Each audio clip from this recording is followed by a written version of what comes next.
The Indaba was a collaboration between members within the conservation sector, traditional leaders and healers, young people and women, and various other stakeholders to move towards inclusive conservation that recognizes indigenous knowledge systems and is community-led.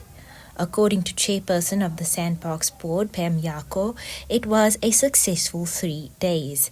Yako says that it was in the group discussions where the richness of thinking was shared. Moving forward, I think we have a draft action plan that we still need to refine.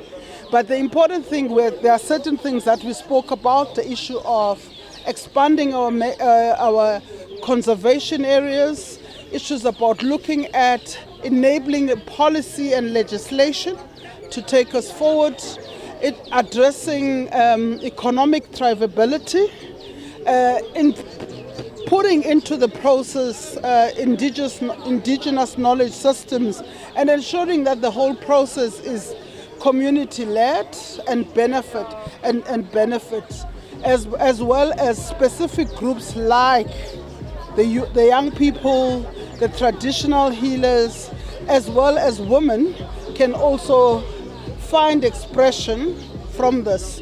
An English version of the report will be sent out. Thereafter, the report will be translated into various indigenous languages in order to make it accessible to everyone.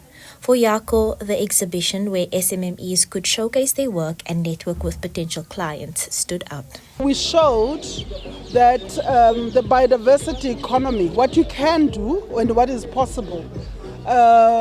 Communities that came here to really demonstrate what are the things that they are doing, whether it's crafts, it's skin stuff, all of those things that they make themselves and harvest, by the way, sustainably. Palesa Nsala, who says she attended the Indaba to represent the youth perspective, says for her, Vision 2040 is all about empowering the future through empowering young people by opening doors for them to express themselves. For Nsala, the exhibition epitomized this notion on day 1. On day 2, she appreciated the deep-diving panel discussions and breakaway groups. The first part of the panel discussions included organizations that are in the industry, but also traditional leaders, traditional healers, and myself as a young person representing the youth. And we're just sharing about the importance of including and integrating indigenous wisdom within the Vision 2040, because if you speak about conservation, you're speaking about African knowledge. We are sustainability and we are conservation. We've always been the guardians of nature and we understand the connection that we have to nature. So basically, it really is very important and very close to who we are, and actually reminding ourselves that we are not separate from nature. Our survival and our healing is very much connected to the survival and the healing of the environment. And I think that's really important. It was just setting the scene to the discussions that we had in the breakaway rooms, where we focused on social cohesion. How do we include society and other groups? Are there other groups that are not represented within the Indaba that we need to bring to these conversations so that they share their perspective as well? Nsala says that the Indaba created an opportunity for people to realize that they're rising together as a collective to make Vision 2040 into a reality.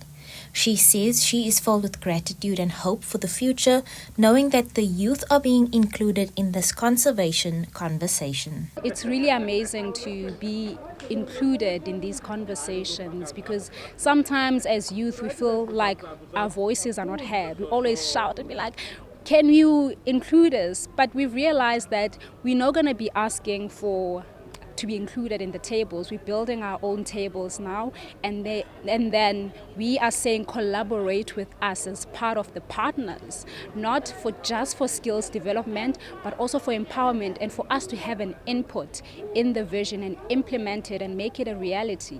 So truly, this vision belongs to the South Africans. It belongs to all of us, and I'm really grateful to be a part of the Indaba 2025. The Indaba ended with a presentation on what was discussed and agreed to over the last 2 days, as well as a Q&A session. The last step of the 3-day conference was a signing of memorandums of understanding to further Vision 2040 with 4 different organizations, further signaling the importance of working together.